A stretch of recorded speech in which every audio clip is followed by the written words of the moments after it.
बिस्मिल्लाहिर्रहमानिर्रहीम। अस्सलाम वालेकुम dear students. Biology first year chapter number 8 और आज हमारा लेक्चर नंबर 7 है और बहुत ही important lectures, importance of fungi. Importance of fungi को बेटा हमने यहाँ 3 हिस्सों में डिवाइड करना है। फर्स्ट ऑफ ऑल हमने इकोलॉजिकल इम्पोर्टेंस स्टडी करनी है, उसके बाद इकोनॉमिक गेन और economic losses due to fungi. ये बेसिकली 3 डिफरेंट लॉन्ग क्वेश्चन जो हैं इस एक बड़ी हेडिंग्स के अंदर जो हैं वो मौजूद हैं इंपॉर्टेंस ऑफ फंजाई के अंदर। Importance of fungi can be discuss under the following headings. First of all क्या है इकोलॉजिकल इंपॉर्टेंस, कि इन्वायरमेंट में जो है वो फंगस की प्रेजेंस की वजह से क्या इंपॉर्टेंस है, या फंगस की इन्वायरमेंट के अंदर क्या इंपॉर्टेंस है। पहली जो बात है कि डिकम्पोजर्स, दूसरा इसका बिहेवियर है एज अ सिम्बियोट्स और तीसरा है बायो रेमिडिएशंस। ठीक है, डिकम्पोजर में देखें तो हम फंगस को नेचुरल डिकम्पोजर कंसीडर करते हैं विद बैक्टीरियाज, और बड़ा इंपॉर्टेंट रूल है फंगस का recycling of material in ecosystems. अगर डिकम्पोजिशंस ना होती तो ये वैल्यूएबल इसेंशियल एलिमेंट्स जो थे, न्यूट्रिएंट्स जो हैं, जिस तरह नाइट्रोजन है, सल्फर है, फास्फोरस है, कार्बन है, तो ये रिसाइक्लिंग ना होती इकोसिस्टम्स के अंदर, तो ये सारे के सारे जो थे वो सॉइल के ऊपर लॉक्ड अप हो जाते in the form of dead mounds, टीले बन जाते डेड बॉडीज के, और इनकी रिसाइकलिंग जो थी वो रुक जाती, और इस वजह से शॉर्टेज ऑफ एसेंशियल न्यूट्रिएंट जो थी वो इकोसिस्टम के अंदर हो जाती। Nutrients unavailable to the organism, as a result life would end. तो लाइफ की पॉसिबिलिटी ही ना होती, क्योंकि इन्हीं न्यूट्रिएंट्स को कौन अपटेक करता है, प्लांट करते हैं, और प्लांट प्रोड्यूसर्स हैं, और प्रोड्यूसर्स के ऊपर फिर कौन डिपेंड करता है, कंज्यूमर्स। प्रोड्यूसर्स और कंज्यूमर्स की जब डेथ एंड डिके होती है, उसकी डिकम्पोजिशन होती है, तो यही न्यूट्रिएंट्स दोबारा फंगस क्या कर देता है, सॉइल के अंदर शामिल कर देता है। दूसरा इसका जो बिहेवियर है वो है एज अ सिम्बियोट्स, और सिम्बियोट्स के अंदर 2 चीजें हमने डिस्कस की हैं, जिनको ऑलरेडी प्रीवियस लेक्चर्स के अंदर आप डिस्कस कर चुके हैं। एक है उसमें माइकोराइजा और एक है lichens. Mycorrhiza roots of vascular plant और फंगस के दरमियान एक सिम्बियोटिक एसोसिएशन, जिसको हम क्या कहते हैं, माइकोराइजा कहते हैं। 95% of all kind of vascular plants have this association. तो वेरी इंपॉर्टेंट है फॉर एमसीक्यूज के लिए कि 95% जो वस्कुलर प्लांट हैं वो इस एसोसिएशन को क्या करते हैं, फॉलो करते हैं। उसके बाद दूसरे नंबर पे दूसरी सिम्बियोटिक जो पॉइंट है वो है लाइकन। इसको भी आप डिटेल से स्टडी कर चुके हैं, यानी association of fungus and photo autotroph, यानी कि एल्गी, और एल्गी में ब्लू ग्रीन एल्गी भी होती है और ग्रीन एल्गी भी। तो ये ज्यादातर ऐसी जगह पे ग्रो करते हैं, ग्रो ऑन द रॉक्स, और खासकर रॉक्स को ब्रेक करती हैं, वेदरिंग ऑफ रॉक्स होती है, और सूटेबल फॉर इकोलॉजिकल सक्सेशन। इस बात को अंडरस्टैंड करें कि खासकर ऐसी जगह जहां पे बिल्कुल हार्शी इन्वायरमेंट है और एक सिंगल ऑर्गेनिज्म वहां ग्रो नहीं कर सकता, तो ये सिम्बियोटिक एसोसिएशन के साथ जो है वो लाइकन की फॉर्म में एल्गी और फंगस इकट्ठे मिलकर ग्रो करते हैं, और ये वहां चट्टानों को जो होता है उसमें तोड़ फोड़ भी रहते हैं, उसमें सॉइल भी शामिल होती है, उसमें न्यूट्रिएंट्स भी शामिल होना शुरू हो जाते हैं, और वो इस काबिल उस जगह को बना देते हैं कि वहां पर जो है वेजिटेशन वो ग्रो करना शुरू कर दे। तो लाइकन बेसिकली इकोलॉजिकल सक्सेशंस के अंदर पाइनर की हैसियत रखते हैं, यानी पहले लाइकन्स आए, ग्रो करेंगे, फिर उसके बाद ब्रायोफाइट मॉसेस, फिर उसके बाद हर्ब, फिर शर्ब्स, और वहां पर एक बहुत बड़ा फॉरेस्ट जो होगा वो डेवलप हो जाएगा। और इसमें लाखों या करोड़ों साल लग जाते हैं इकोलॉजिकल सक्सेशन के अंदर, किसी भी कम्युनिटी के अंदर। तो ये बहुत बड़ा रूल्स है किसका, लाइकन का, इकोलॉजिकल सक्सेशन के अंदर। उसके बाद है जी बायो इंडिकेटर्स। तो लाइकन जो है ये वेरी गुड बायो इंडिकेटर्स होते हैं, क्योंकि जिस एरिया के अंदर पॉल्यूशंस का लेवल हाई होता है, खासकर CO2 का लेवल, तो वहां अमूमन फंगस ग्रो नहीं करता। तो इट मीन्स कि वहां पर आपको लाइकन्स भी नहीं मिलेंगे। तो ये इस चीज की इंडिकेशन है कि यहां पे पोल्यूटेंट्स जो हैं वो बहुत ज्यादा है। तीसरा पॉइंट है इकोलॉजिकल इंपॉर्टेंस के अंदर के बायो रेमिडेशंस के अंदर भी इन्वॉल्व है फंगस। इसकी डेफिनेशन को देखें कि डिग्रेडिंग और रिमूवल ऑफ इन्वायरमेंटल पॉइजन्स या पोल्यूटेंट्स बाय ऑर्गेनिज्म। किसी ऑर्गेनिजम्स की वजह से, किसी लिविंग के जरिए से क्या करवाना, इन्वायरमेंटल पोल्यूटेंट्स को डिग्रेड करवाना, खत्म करवाना। इस फिनोमेना को क्या कहते हैं हम लोग, बायो रेमिडेशंस कहते हैं। तो बेटा ये बहुत ही इंपॉर्टेंट क्वेश्चंस है, लॉन्ग क्वेश्चंस आपके लिए, कि discuss the ecological importance of fungus. तो अब हम आते हैं इसके दूसरी फेज के ऊपर, इसी इंपॉर्टेंस ऑफ फंजाई के अंदर, कि economic gains due to fungi या बेनिफिशियल इफेक्ट्स ऑफ फंजाई, कि आपको फवायद क्या हासिल होते हैं डायरेक्टली। तो फर्स्ट ऑफ ऑल तो जो है वो फंगस में बहुत सारे फंगस ऐसे हैं जो एडिबल हैं, सोर्स ऑफ फूड हैं। तो इसमें certain fungi are edibles, about 200 species हैं मशरूम्स की, खासकर अगेरिकस।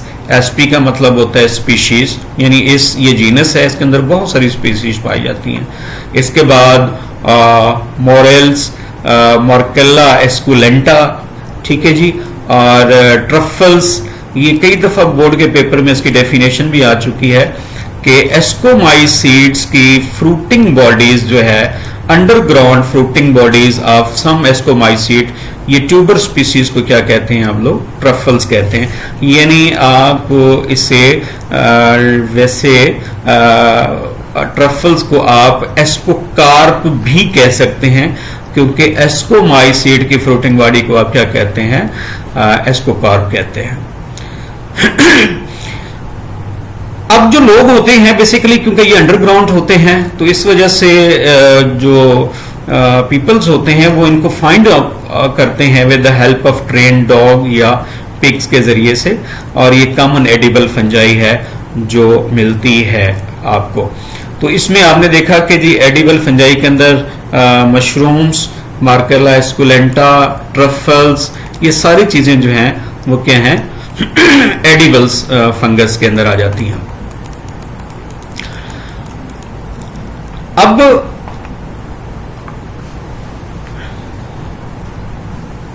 रेंडर मॉस कुछ ऐसे लाइकन्स हैं जिनकी मॉर्फोलॉजी जो है वो मॉसेस के साथ मिलती जुलती होती है। तो क्योंकि बायोलॉजी के अंदर बहुत सारी चीजें या साइंस के अंदर बहुत सारी चीजें ऐसी होती हैं कि शुरू में उसको कुछ और रिजम्बल दी गई, लेकिन फिर बाद में जैसे जैसे इंप्रूवमेंट आई नॉलेज के अंदर तो उसको फिर डिफाइंड कर दिया गया पर्टिकुलरली। तो इस वजह से इसको आगे लिख दिया गया है कि ये मॉस नहीं है, यानी कि अगला चैप्टर जो पढ़ेंगे उसके अंदर पढ़ेंगे ये मॉस को आप ब्रायोफाइट्स नहीं है, बल्कि ये क्या है, लाइकन्स की एक टाइप्स है।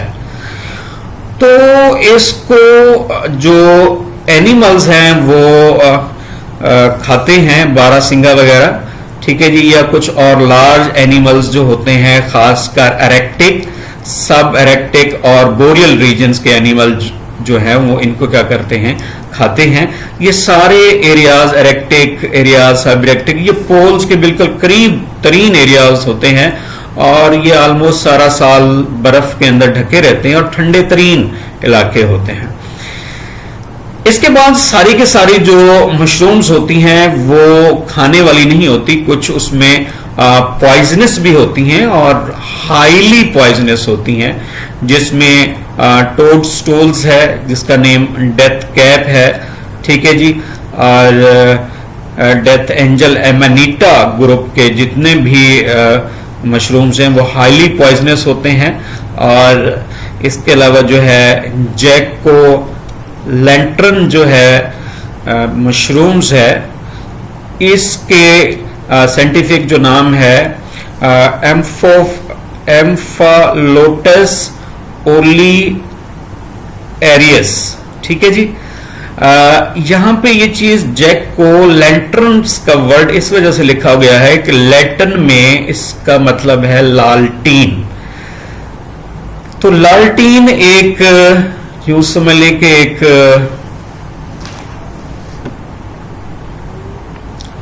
लाइट प्रोड्यूस करने वाली एक जो ऑयल पे चलने वाला एक इंस्ट्रूमेंट कह लें उसको, या इसको एक आला कह लें, या जो भी उसको कह लें, कि इससे हम क्या करवाते थे, लाइट प्रोड्यूस करवाते थे पुराने जमाने के अंदर। तो बेसिकली ये जो फंगस है, इसके गिल्स जो होते हैं नाइट टाइम में ग्लो करते हैं, डार्क के अंदर ग्लो करते हैं। तो इसके अंदर एक फिनोमिना पाया जाता है जिसका नाम है बायोल्यूमिनस फिनोमिना। ल्यूमिनस कहते हैं लाइट को। इसके बाद हम देखते हैं कि यूज इन फूड इंडस्ट्रीज के अंदर इसका क्यों यूज है, क्या यूज है जी। सर्टन फंजाई जो है फूड इंडस्ट्रीज के अंदर, खासकर यीस्ट जो है फर्मेंटेशंस के अंदर, यानी ग्लूकोज को एनारोबिकली ब्रेक करवाना, और उससे बहुत सारी चीजें प्रोड्यूस होती हैं, खासकर इथाइल अल्कोहल वगैरह।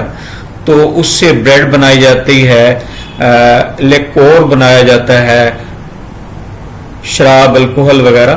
इस तरीके से पेनिसिलियम जो है उससे मुख्तलिफ किस्म के फ्लेवर हासिल किए जाते हैं, अरोमा खुशबू के लिए, या मुख्तलिफ किस्म के चीज को कलर देने के लिए ये पेनिसिलियम जो फंगस है वो इस्तेमाल किया जाता है।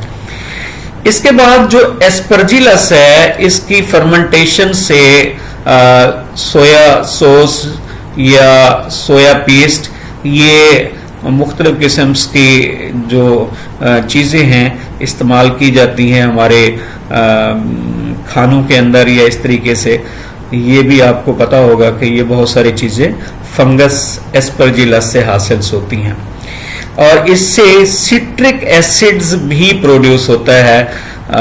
सिट्रिक एसिड जो है खटाई मतलब इसके अंदर होती है, जिस तरह इमली खट्टी होती है, तो उस तरीके से ये मुख्तलिफ हमारे जो फूड प्रोडक्ट्स हैं उनके अंदर इसको इस्तेमाल किया जाता है। तो ये सारी की सारी जो हैं चीज़ें हैं वो हमारी फूड इंडस्ट्री के लिए हैं जो फंगस से हासिल होती हैं। अब इस लेक्चर को आगे बढ़ाते हुए हम देखते हैं कि जी मेडिकल के फील्ड के अंदर जो है वो फंगस की क्या इंपॉर्टेंस है। मेडिकल के फील्ड के अंदर फंगस की जो इंपॉर्टेंस है उसको अगर देखें तो फंगस से हम एंटीबायोटिक्स हासिल करते हैं और ड्रग्स हासिल करते हैं। पेनिसिलिन फर्स्ट एंटीबायोटिक्स थी जिसको डिस्कवर किया था अलेक्जेंडर फ्लेमिंग ने 1928 को। तो 1928 को हम गोल्डन पीरियड ऑफ माइक्रोबायोलॉजी भी कहते हैं, और ये हासिल की थी कहां से, पेनिसिलम नोटेटम से पेनिसिलिन डिस्कवर्ड हुई थी। अब ये ड्रग्स है और उसका रूल देखें कि पेनिसिलिन एक एंटीबायोटिक्स है। लेवोस्टेटिन जो है ये ब्लड कोलेस्ट्रोल लेवल्स को क्या करती है, कम करती है। खून में जो कोलेस्ट्रोल की मिकदार होती है, चर्बी ज्यादा होती है, तो उसको क्या करता है, ये कम कर देता है। साइक्लोस्पोरिन ये एक फंगस है, सॉइल फंगस से ये हम हासिल करते हैं, और इसका बहुत बड़ा रूल है आर्गन ट्रांसप्लांटेशंस के अंदर। क्योंकि जब आर्गन हम ट्रांसफर करते हैं, फर्ज करें किडनी ट्रांसफर किया जा रहा है, तो किडनी जब ट्रांसफर करते हैं आप रेसिपिएंट बॉडी के अंदर, तो उसका इम्यून सिस्टम जो होता है वो बाज़ उस टिश्यूज को, ऑर्गन को रिजेक्ट कर देता है और इसको डिस्ट्रॉय कर देता है। तो इस वजह से उस इम्यून सिस्टम को जरा स्प्रेस करने के लिए ये वाली एंटीबायोटिक्स यूज करवाई जाती है और ये लॉन्ग टर्म यूज करनी पड़ती है, ये जो बॉडीज जो हैं, एंटीबायोटिक्स जो है, ये जो ड्रग्स हैं। इसके बाद है एर्गोटीन, ये सर के दर्द के लिए होती है और खासकर मिग्रेन के लिए, हाफ सर के दर्द के लिए इस्तेमाल की जाती है। इसके बाद ग्रेसियोफुल्विन जो है, फुल्विन, ये इनहिबिट करती है फंगल ग्रोथ को।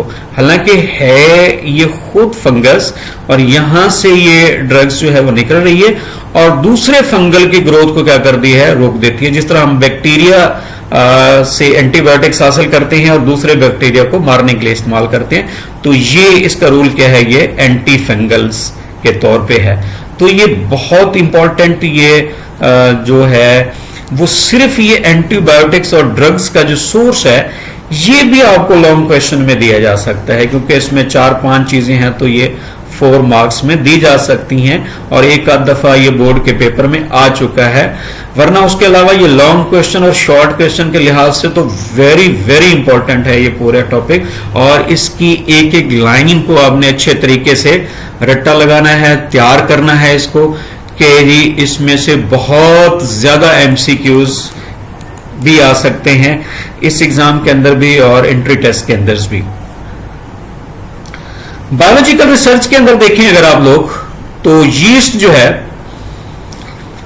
अच्छा इससे पहले मैं ये बता दूं कि बायोलॉजिकल रिसर्च के लिए, ये जेनेटिक रिसर्च के लिए अमूमन तौर पे ऐसे ऑर्गेनिज्म को लिया जाता है कि जो छोटा हो, इजीली टू हैंडल्स हो और उसका जनरेशन टाइम बड़ा फास्ट हो। तो सबसे ज्यादा जो बायोलॉजिकल रिसर्च के लिए या जेनेटिक रिसर्च के लिए वो तो बैक्टीरिया को यूज किया गया है, लेकिन वो प्रोकैरियोट था। यूकैरियोट्स में यीस्ट को सबसे ज्यादा यूज किया गया है क्योंकि बैक्टीरिया 20 मिनट्स के अंदर अपना जनरेशन कंप्लीट कर लेता है और यीस्ट जो है ऑलमोस्ट 90 मिनट्स के अंदर जो है वो अपनी एक जनरेशन कंप्लीट कर लेता है। तो यीस्ट को जेनेटिक रिसर्च के लिए भी इस्तेमाल किया गया है, मॉलिक्यूलर बायोलॉजिकल रिसर्च के लिए भी इस्तेमाल किया गया है। ये फर्स्ट यूकैरियोट्स है जिसको जेनेटिक इंजीनियरिंग के तौर पे 1983 के अंदर फंक्शनल आर्टिफिशियल क्रोमोसोम इसका बनाया गया, इसको इस्तेमाल करवाया गया था। ठीक है जी। उसके बाद सम यीस्ट जो हैं वो फर्स्ट यूकैरियोट्स है जिसके जीनोम को सीक्वेंस किया गया कंप्लीटली 1996 के अंदर। अब जीन सीक्वेंसिंग क्या है, जीनोम क्या होता है? किसी भी ऑर्गेनिज्म में पाए जाने वाले टोटल जीन्स को हम जीनोम्स कहते हैं। अब हमने क्या किया यहां पर कि हमने ये देखा कि क्रोमोसोम जितने भी हैं यूकैरियोट्स यीस्ट के अंदर, उसके अंदर किस क्रोमोसोम के ऊपर कौन सा जीन्स है और उसकी लोकेशन क्या है। इस फिनोमिना को हम क्या कहते हैं, जीन या जीनोमिक सीक्वेंस कहते हैं। ये कब 1996 के अंदर ये चीज जो थी कंप्लीट कर ली गई। ये पहला यूकैरियोट था जिसके जीनोम को सीक्वेंस कर लिया गया। इसके बाद न्यूरोस्पोरा है, पिंक ब्रेड मोल्ड है, बहुत सारे हार्मोन प्रोडक्शन के लिए, जेनेटिक रिसर्च के लिए। What is gene, what is gene के ऊपर जितने भी एक्सपेरिमेंट किए गए हैं, ये आप सेकंड ईयर में जाके पढ़ेंगे, वो सारे के सारे जिस ऑर्गेनिज्म को यूज किया गया है वो क्या है, न्यूरोस्पोरा है। तो ये सारे के सारे जो है वो बायोलॉजिकल रिसर्च में ये सारी बातें आती हैं। तो बेटा ये फिर मैं वही बात दोहराऊंगा कि ये बहुत ज्यादा इंपॉर्टेंट क्वेश्चंस है, इंपॉर्टेंट है, और हर साल बोर्ड के एग्जाम में ये आता है, किसी न किसी बोर्ड को ये चला जाता है। तो प्रीवियस जो लेक्चर हुआ था जिसमें मैंने लैंड अडॉप्टेशन पढ़ाई थी वो भी बहुत इंपॉर्टेंट है लॉन्ग के लिहाज से। आज मैंने 2 लॉन्ग क्वेश्चन बेसिकली आपको करवाए हैं, एक इकोलॉजिकल इंपॉर्टेंस का करवाया है, एक आपको डिस्कस करवाया है जी बेनिफिट या इकोनॉमिक गेन्स ऑफ फंजाई, और उसके अलावा हर मेन हेडिंग्स के अंदर शॉर्ट क्वेश्चन मौजूद है। जिस तरह बायोलॉजिकल रिसर्च का पूछ लिया जाए, एंटीबायोटिक्स के नेम लिखें और उसके फंक्शन लिखें, वो भी आपसे पूछा जा सकता है। फूड वाली चीज पूछी जा सकती है, पॉइजनस मशरूम्स के बारे में पूछा जा सकता है। तो ये सारे के सारे जो हैं, बायो रेमिडेशन पूछा जा सकता है आपसे शॉर्ट क्वेश्चन। तो ये बहुत ज्यादा इंपॉर्टेंस है। तो आई होप कि इनको आपने बहुत अच्छे तरीके से याद करना है। तो वेरी वेरी इंपॉर्टेंट ये पोर्शन जो है ना, लैंड एडाप्टेशन। वैसे तो पूरा चैप्टर इंपॉर्टेंट है, लेकिन उनमें से इस पोर्शंस को आपने खास ज्यादा अहमियत देनी है लॉन्ग क्वेश्चंस के तौर पे। इंशाल्लाह नेक्स्ट लेक्चर के साथ फिर मुलाकात होगी। खुदा हाफिज।